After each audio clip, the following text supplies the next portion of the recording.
Two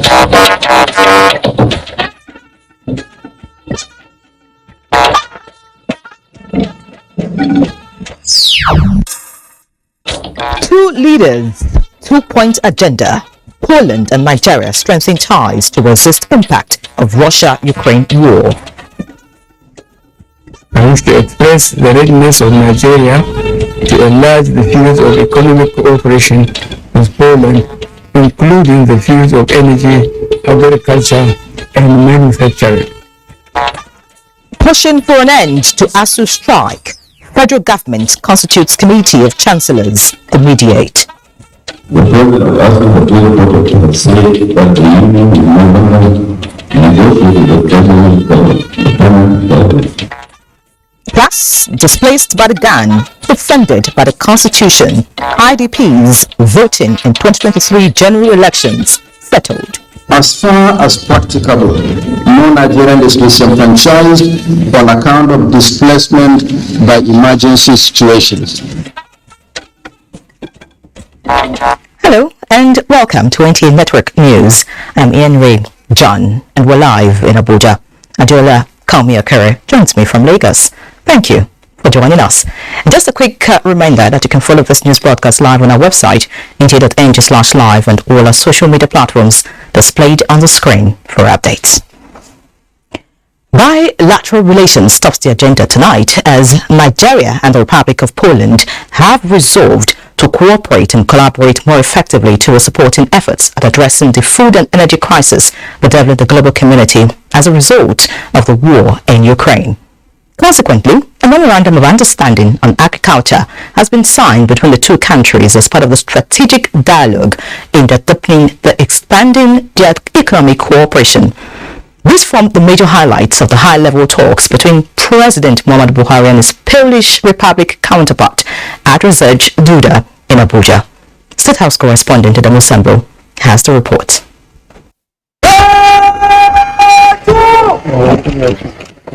It was a highly befitting welcome for President Andrzej Duda of the Republic of Poland by President Muhammadu Buhari on arrival at the State House, Nigeria's seat of government.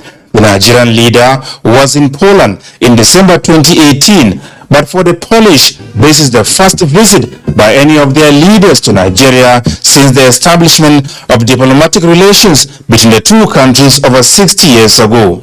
Exchange of pleasantries over, the two leaders retreated for a one-on-one talks behind closed doors, after which they joined their respective countries' delegations where issues of mutual benefit for both Nigeria and Poland, as well as Africa and indeed Europe, were discussed, prominent of which is the ongoing Russia-Ukraine war and its negative impact on global food and energy security.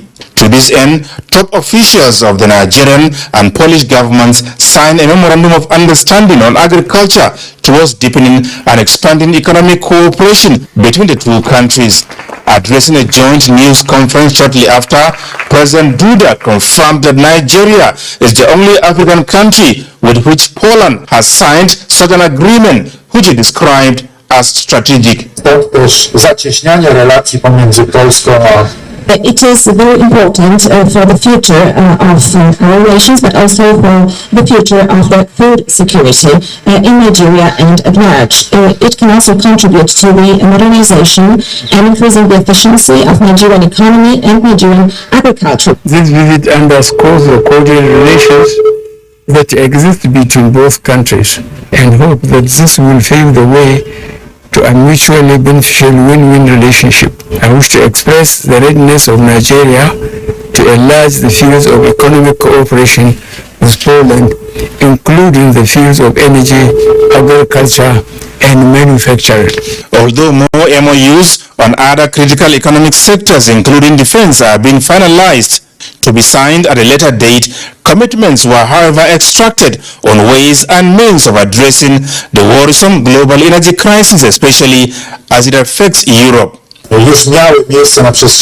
talks that we have had today are essential from the perspective of supplying both LNG gas as well as oil to Poland and the European Union. Speaking about those natural resources, Nigeria is indeed very wealthy. We want to increase the supplies from Nigeria to Poland, and by this way we also want to contribute to the development of economic relations between both our countries. We would like to see an increase in the level of trade, as it remains relatively low in spite of the long period of relations between our two countries. Our cooperation in education has a long history, and we wish to encourage the extension of that cooperation to the sharing of knowledge and experience between our educational institutions in order to help drive innovation in our countries in this competitive global knowledge economy. Discussions between the two leaders also touched on the highly cherished people-to-people cooperation. President Buhari in particular used the opportunity to formally appreciate the Polish government for not only supporting Nigeria in evacuating her nationals fleeing the war in Ukraine, but also the opportunity given to Nigerian students amongst them to remain in Poland to continue with their studies. From the State House, Adamu Sambo, NTA News.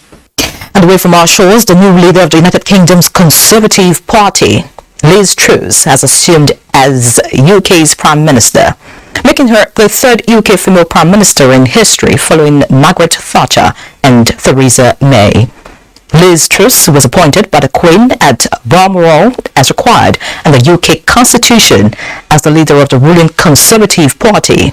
Truss, now British Prime Minister, replaces Boris Johnson, who resigned early July after a scandal-hit government. Before her new exalted position in the UK, the 47-year-old Liz Truss was UK Secretary of State for Foreign, Commonwealth and Development Affairs since 2021 and Minister for Women and Equalities since 2019. In the meantime, President Muhammadu Buhari has congratulated the new UK Prime Minister, Liz Truss, on her assumption of office. President Buhari, who rejoices with the former Foreign Secretary, said her antecedents in government, politics and diplomacy will further shape and strengthen relations with Nigeria and other nations. He affirms that the shared ties between Nigeria and the UK remain strong, positive and mutually beneficial, while working with Prime Minister Liz Truss to deepen that relationship in the interests of both countries. Similarly, President Buhari acknowledged what he termed the warmth and friendliness of the immediate past Prime Minister, Boris Johnson, wishing him the best in his future endeavours. Now heading to the National Assembly, the Senate has screened 4 reappointed presidential nominees as non-executive directors of the Central Bank. Chairman, Senate Committee on Banking, Insurance and Other Financial Institutions, Uba Sani, urged the nominees to justify the confidence reposed in them by living above board.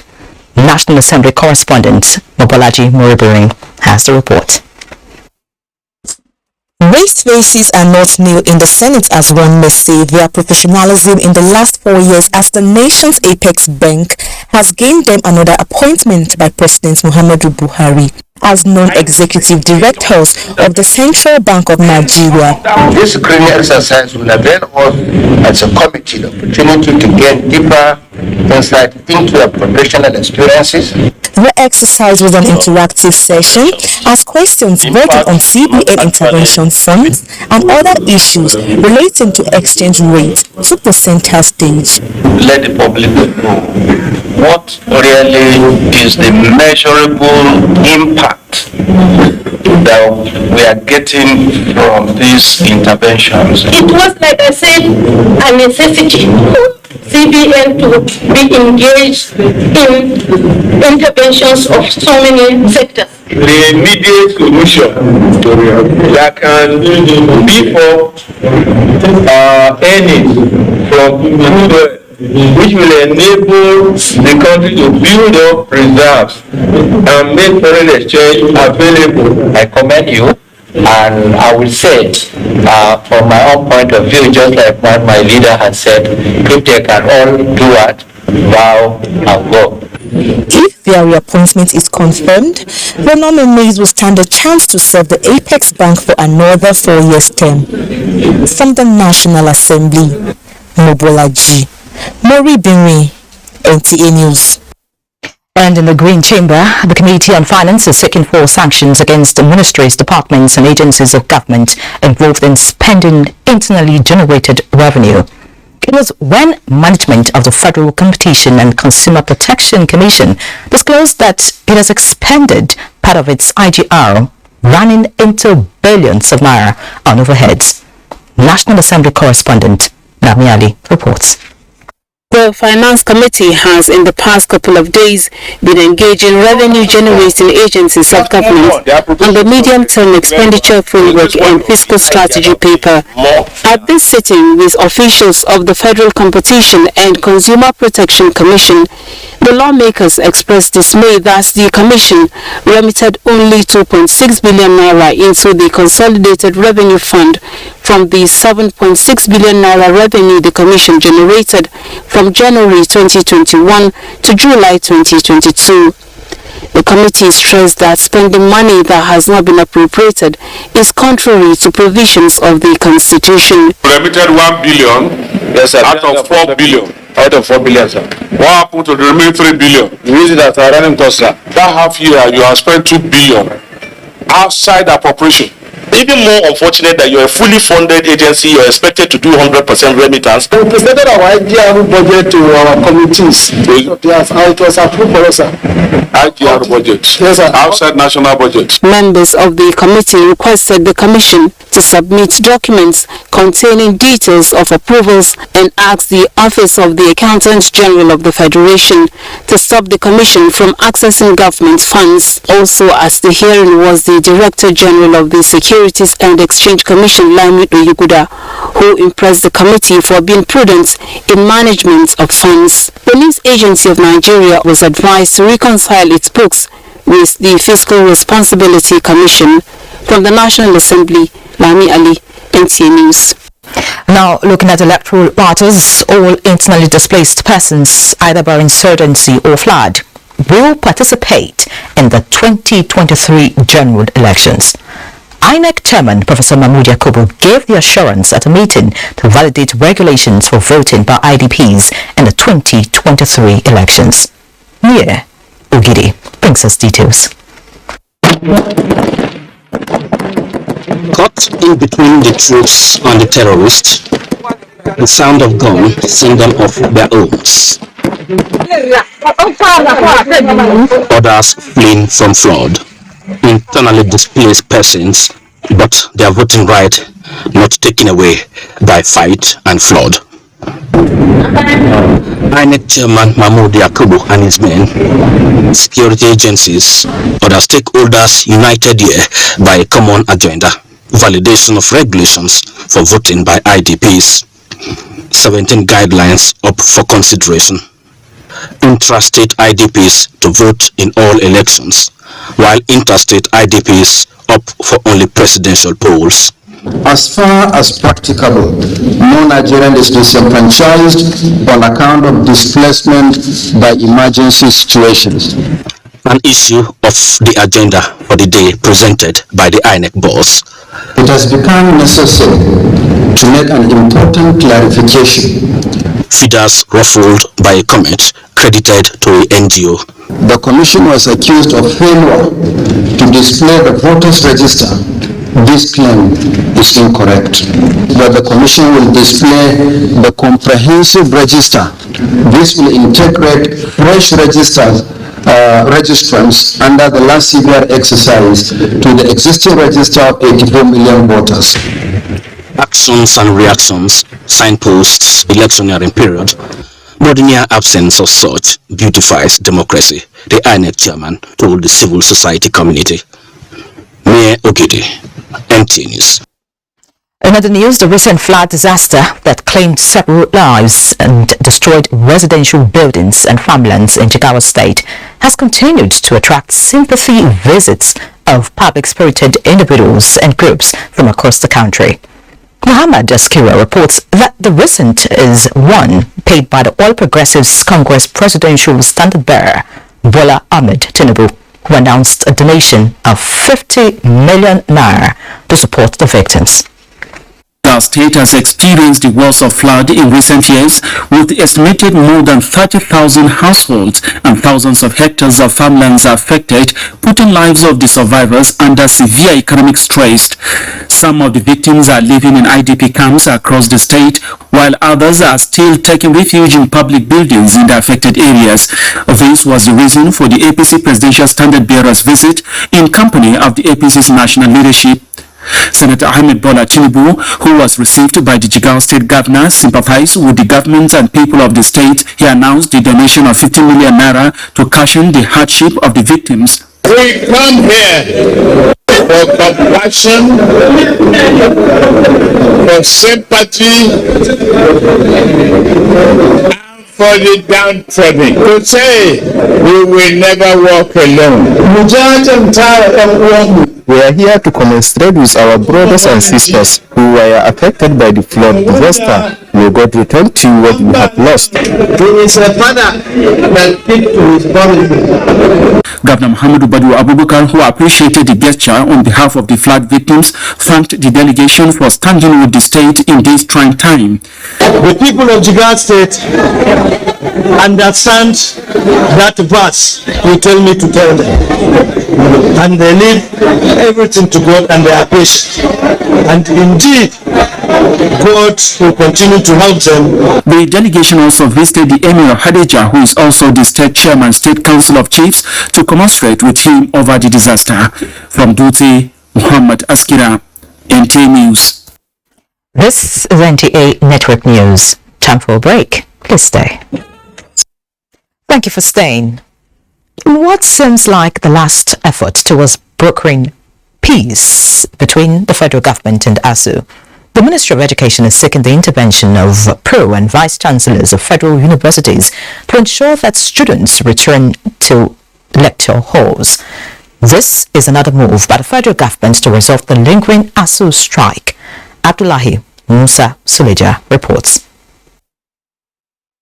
This is the latest intervention being deployed by the federal government to put an end to the more than 6-month-old strike embarked upon by the Academic Staff Union of Universities ASU. The president of ASU has been reported to have said that the union will no longer negotiate with the federal government, the current government. This decision, I think, must be resisted. Government and ASU have no option to continue talking until our universities are open. All councils and senates of our universities are enjoined to rise up to their responsibilities. We must together continue to work to restore our public universities to where they were in the 60s and 70s. After a 2-hour closed-door meeting, Pro-Chancellor, National Open University of Nigeria, Professor Peter Okebokola, addressed the media. Personally convinced that it will lead to early resolution of the strike. When I say early, I mean beginning from now.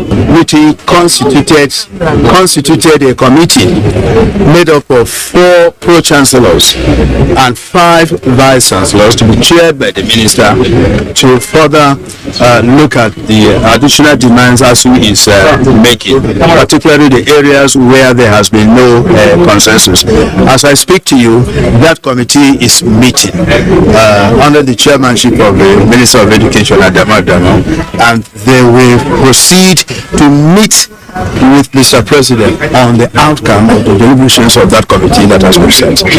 Students, parents, and all Nigerians are waiting patiently to see the end of the crisis. Abdullahi Musa Suleja, NTA News.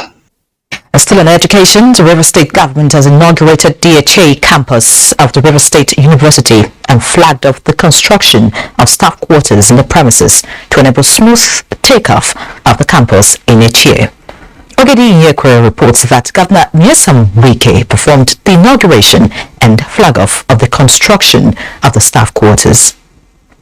The vision of multiple campuses for the River State University was initiated by Governor Nyesom Wike This, he said, will enable the institution transfer some of its facilities to the different campuses to decongest the main campus and allow a faculty like agriculture carry out practical classes. The new campus in Eche will host the institution's faculty of agriculture, given that practical agriculture is a major component of the curriculum. Students who will make agriculture their course of study will not only end up in laboratories during examinations but can now go to the field for practicals.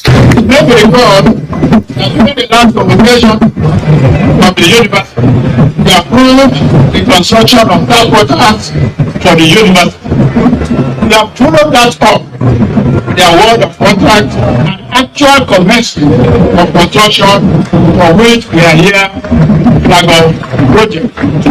Governor Wike commended the management of the school for the judicious use of the resources made available for the construction of the project. He disclosed that the basic and clinical sciences faculty buildings will be completed by next month. So what is important, money has been given to the management and the management has utilized the funds given to them. I have told everybody an opportunity you have to serve your people, show that yes, you are willing, you are committed to serve your people. Since we have had this governing council, the university has been progressively moving.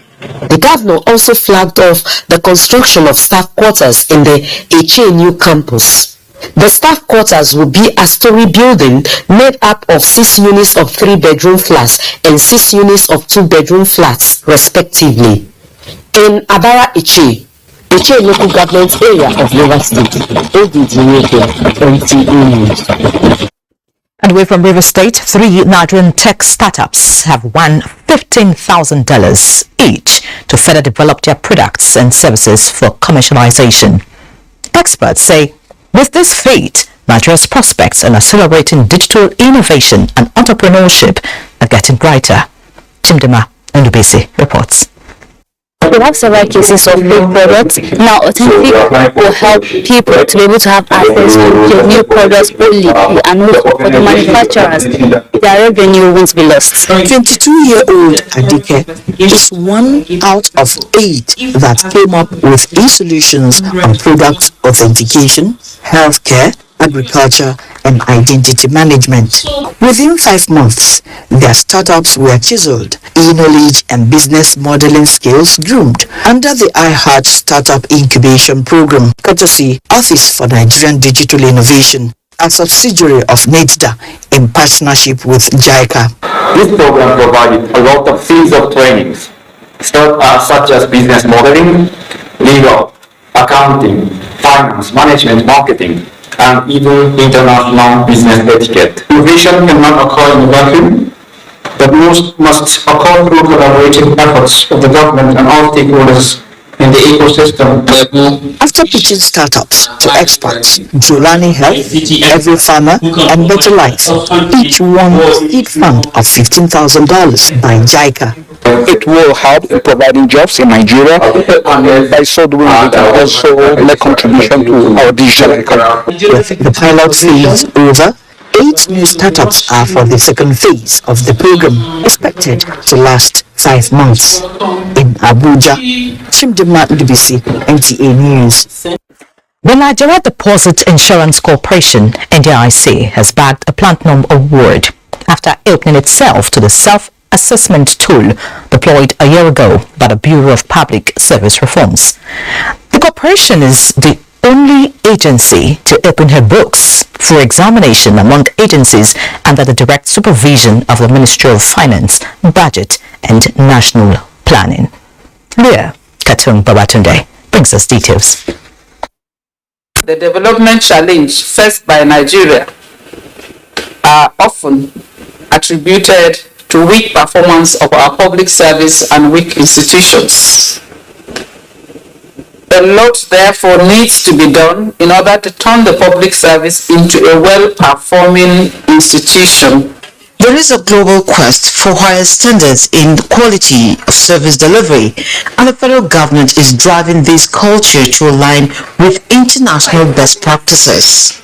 The Nigerian Deposit Insurance Corporation (NDIC), as the nation's foremost examiner of banks, has been examined by the Bureau for Public Service Reforms and scored 93% in a one-year exercise.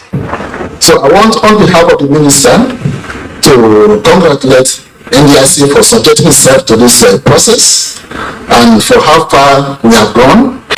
With this report, DGBPSR, we have enlightened our minds and we have made our path clear with your feedback. For the management of the NDIC, the Self-Assessment Tool Initiative will continue to assist the corporation in meeting its mandate with a vision of becoming the best deposit insurer in the world by the year 2025. So we are going to look at the report closely, most especially on the recommendations, to see where we have some weaknesses so that we can improve on them, so that when next time we are assessed, we will do much better. The essence of this is, number one, to show agencies of government that government is interested in their health status, somebody is watching them, somebody is asking them to justify value for monies being expended on them. NDIC is the first and only agency under the supervision of the Ministry of Finance, Budget and National Planning, which has submitted itself fully to undergo the assessment since BPSR received a marching order in November 2019 to deploy the tools in all federal ministries, departments and agencies. In Abuja, Leah Katingbaba today, NTA News. Let's take a trip to Lagos now, where Adeola will feed us with more news. Adeola, it's over to you. Kinyere. The ban on Okada in some parts of Lagos in June 2022 and replicated in 4 other local government areas of the state recently has been applauded by Lagosians. Annie Daniels, who went out to fill the polls of residents of the densely populated city, reports that they are hopeful that ill activities associated with operation of Okada riders will soon become a thing of the past. Until 4 months ago, driving in and out of Apapa was an experience no Lagosian had made. With trailers parked on both sides of the road, traffic was inevitable. We decided to go through by two. Same thing. We decide the same thing. However, the ban on Okada by the Lagos State government has changed the narrative. Here at the Airways bus stop, even with trucks and other vehicle activities in top gear this morning, the roads are free of traffic. Before early in the morning, 5:30, you find them using Okada to rob, especially ladies with handbag. Okay, but now it has reduced drastically. I really appreciate us government ban Okada, because if they don't ban an Okada, I don't know what will really happen in this Apapa. The story is not different in Oshodi, Koshefe, in Solo and the environs. Somebody coming from outside will see Okadas flying on International Airport, which is the major gateway of the country. So it's a very good thing if women can stamp on their feet and say, enough is enough. Not yet Uhuru, Lagosians ask that more mini-buses like this one, popularly called Korokwe, be made available to ease their movement. The small Korokwe is still neat and it's still more comfortable. Korokwe, I would say they don't litter the places the way the downfall is, and they are driving. I think their driving is a bit okay. The Lagos State government had stated in clear terms its reasons for banning Okada riders from operating in the state, and it is to further consolidate on the achievements made so far, with particular reference to decrease in accidents and crime rates. With 80% of that dream already achieved, my respondents only wish the ban will be extended to other parts of the country. In Lagos, Annie Daniels, NTA News. And there is a new lease of life in Apapa as the gridlock, which has long defiled solutions, is gradually easing and paving way for more port operations to thrive. Michael Olaleye reports that one major challenge which could overshadow the success recorded is extortion. A typical scenario synonymous with Apapa. A frustrating experience that got many abandoning their houses, taking shelter elsewhere. But today, this is gradually becoming history as the corridor straight from Ijora down to Lagos Port Complex is free of its usual signature. Now they do not allow any vehicle to park. No congestion, no delay, no anything. Everywhere is free. We are all happy about it. There is excitement among business owners within the axis, with high hope that the easing of traffic in Apapa might soon translate into series of gains. Now you can boast of loading a container in a day or in 24 hours and the goods is at the warehouse. When you have to pay like 700,000 to 800,000 naira from Apapa to trade fair, now we can now think of paying 280 to 300,000 naira. The disappearance of traffic in Apapa is the manifestation of many efforts ranging from the introduction of the electronic call-up system and the Operation Free the Port Corridor initiative spearheaded by the federal government. In fact, this is opening up more routes for commercial drivers like Akindele, but the gains achieved within the corridor will be meaningful to him and others if what they termed undue extortion is eradicated. So far you follow service lane, that's what's going to catch you. Last man is going to point you, say that she will arrest you. Why we the one we block the road? I just pass this side. They hold me, they collect 180,000 on my hand. Government agencies within the port community have constantly stressed that illegal checkpoints will be dismantled. We'll also be monitoring, working with the police command, the officers that are at those checkpoints on a daily basis. So if we have such incidences, we know who was responsible for that.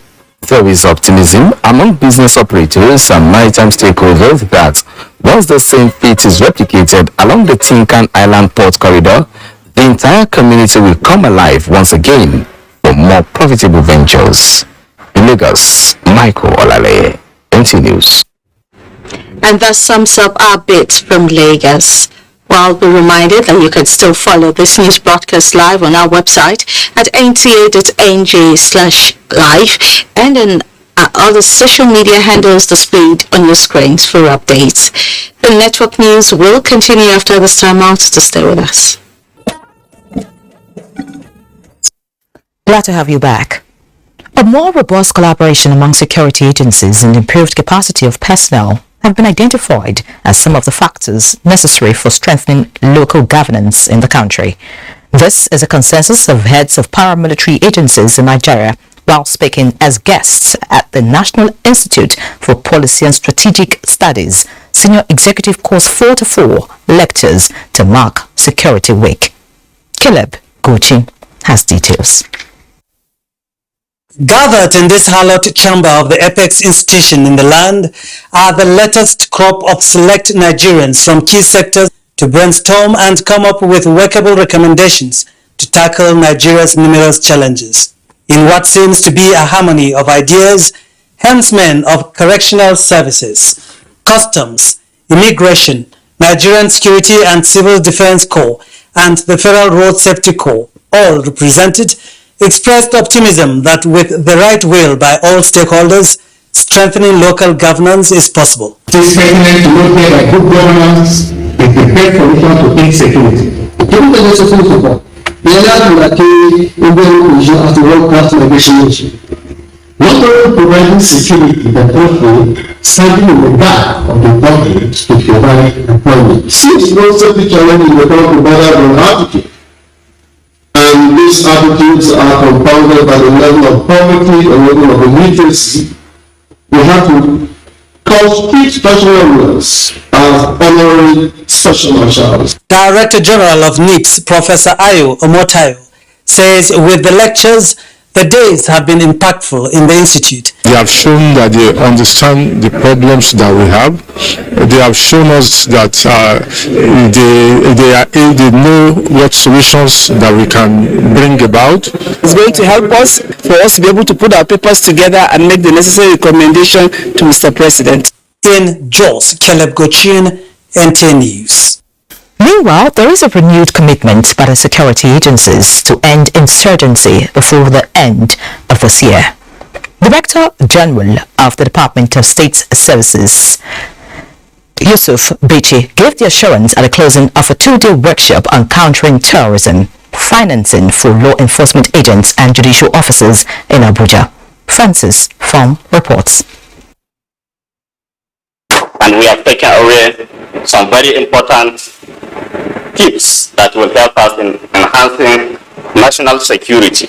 It's been 48 hours of being in a classroom, as it were. Security personnel and judicial officers equipping themselves with the needed intellectual tools to over the terrorists and their financiers. For Justice Obiora Egwatu of the Federal High Court, who read the summary, the workshop provided a security manual for contemporary crime fighting. Addressing the deficiencies in the mutual evaluation report of Nigeria as it relates to the service at DSS, as well as deepening knowledge on terrorism financing through information sharing among competent authorities involved in combating money laundering. Director General of the DSS was emphatic on the need for interagency collaboration, intelligence sharing to over the security situation in the country. If you want to counter terrorism or fight terrorism, or you want to track terrorism financing, intelligence is always very crucial. And you should know that the terrorists are not deterred by hard or the arrangements in the hard targets. Yusuf Bichi advises the participants to take the issue of planning serious in their operations. Francis from NTA News. Still on security, research and development are critical in improving military hardware production to tackle emerging security challenges in Nigeria. This informed the decision that the Doctrine and Training Command, Nigerian Army, to organize a seminar to encourage local manufacturing of military equipment. Defense correspondent Ismail Musa reports. This M1A variant of artillery gun was modified in 2021 by the Nigerian Army School of Artillery, Kachia, Kaduna State, to improve its efficiency. With a 4-man detachment capacity, the self-propelled platform is among equipment displayed by the Training and Doctrine Command, Nigerian Army. Nigerian Army TRADOC put this together so that we can harmonize a number of things that all the army schools are doing by way of research and development. The idea is to see how innovations and creativity, inventions that have been put together by these schools can be harmonized and deployed for the purposes of dealing with immediate challenges that we are facing as a nation with respect to security. These platforms are product of research and development efforts of the Training and Doctrine Command amidst national security challenges. From the Nigerian Army Resource Center, Abuja, Ismail Musa, NTA News. Anambra State Command of the Federal Road Safety Corps has appealed to motorists to avoid overspeeding, overloading, use of unsafe tires, and above all, exercise patience while using the road. This came to fore during walking and jogging exercise to flag off 2022 Ember Moths campaign in Anambra State. Chinyere Fesi Okoye brings us details. With the theme working for a safe, healthy and livable Anambra State, the Ember Month commercials walking jogging exercise in the state for the month of September is very unique. While emphasizing the need for safer roads and fuller lives, the Anambra State Sector Command of the FRSC is embarking on this walking and jogging exercise today as a part of flagging up the Ember Month campaign to ensure that their officers and men are physically fit to execute their functions, especially this Ember Month. We have started the Ember Month. We have commenced special campaign towards the end of the year activities. The exercise, which had in attendance officers and men of other security agencies in Anambra State, representatives from State Ministry of Sports, special marshals and other sports enthusiasts, took participants through some parts of the state capital and was also an opportunity to remind the motoring public of the need to drive to stay alive. In Oka, Chinyere Fesi Okoye, NTA News. Looking at other issues now, to ensure uninterrupted supply of petrol throughout the nation, the Nigerian Midstream and Downstream Petroleum Regulatory Authority has met with Northern Independent Petroleum Marketers Forum with the participation of the NNPC Limited. The meeting addressed issues regarding bridging claims and other matters. The authority has disbursed a total of more than 103 billion naira between December 2021 to August 2022. Following the extensive deliberations between the parties, the authority further commits to fast-track the settlement of all outstanding claims when received from marketers after due verification and reconciliation. NIPMF has agreed to work with the NMDPRA to ensure free flow of petroleum products nationwide. Let's have some business news with Musa Abubakar, who's right here. Musa. Thank you, Henry. Oil prices sank on Tuesday after a two-day rally as concern returned about weaker demand and the prospect of more interest rate hikes trump support from OPEC Plus first output target cut since 2020. CNBC reports that Brent crude was down 3.4% to $92.48. U.S. West Texas Intermediate crude fell from Monday's trading to $86.37, down 50 cents or 0.6% from Friday's close. And now to equities market. The equities market closed Tuesday trading session on a negative note. The all-share index shed 0.69% to close 49,644.92 basis points, and equity capitalization fell to 26.7 trillion naira. 138.9 million shares valued at 2.7 billion naira were traded in 4,247 deals. The top three trades were Sterling Bank PLC, Transcorp and Zenith Bank. And that's it. The news continues after the break.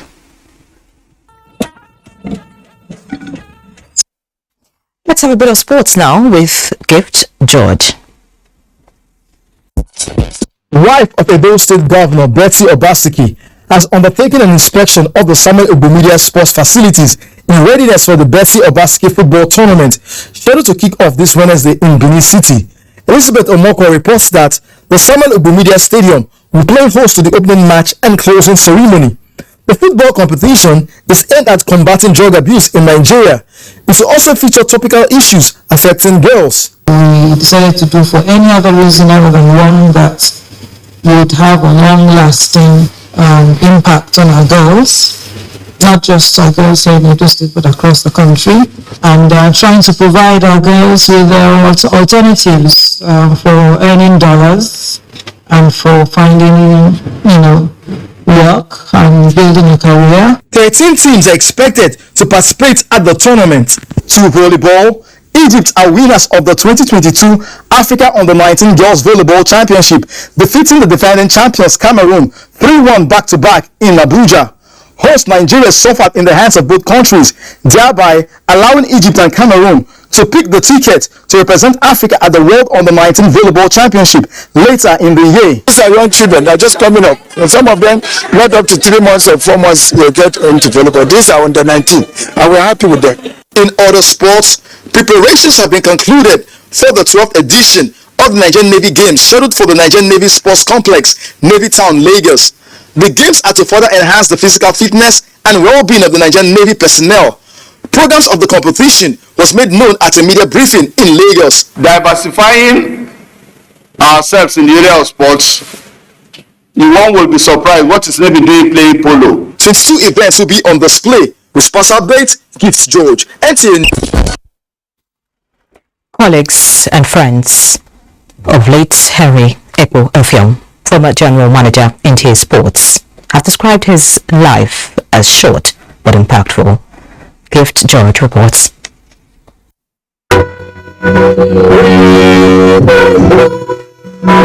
It was a moment of sober reflections as friends, colleagues, former and 7 members of the NTA converged on the NTA Lagos Network Center to celebrate the brief but impactful life and times of the immediate past acting general manager of NTA Sports, the late Harry Effiong.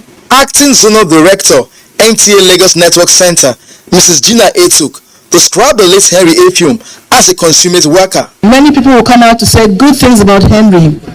When you ask yourself this question, what will I be remembered for? Have I been living my life well and right? Guests and other colleagues paid glowing tribute to the departed. Very hardworking, and if there's anything he's not clear about, he likes to ask questions. In terms of details, in terms of data, in terms of facts, Henry was one of the best. He's a stickler for doing things right, and he has a very soft and gentle way of putting things across to you. Pastor Itwa Igodalo, during the words of exhortation, emphasized the need to leave behind worthy legacies. Born 51 years ago, the former sports presenter and producer got employed into NTA Lagos in 1997. From 2012 to 2018, the late Henry Effiong was manager news head of sports, Lagos Network Center. In 2018, he was transferred to NTA Channel 12 Uyo Akwa Ibom State as manager news current affairs, and later to NTA Makurdi Network Center in 2020 as an assistant director news. Until his demise on August 20, 2022, he was the acting general manager, NTA Sports 24. Henry was the best in putting together scripts. Remember, he started the Sports Parliament. He was a pioneer producer. His remains will be committed to Mother Earth on the 9th of September 2022 in Calabar. In Lagos, Gift George, NTA News. May his soul rest in perfect peace. Amen. And that concludes NTA Network News tonight. Many thanks for watching, and please remember that the fight against rape and rapists is still on. Do your part. I'm Yen Ray John. Have a good night.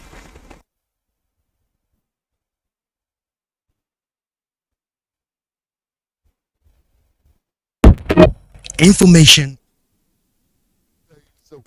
You can watch NTA International live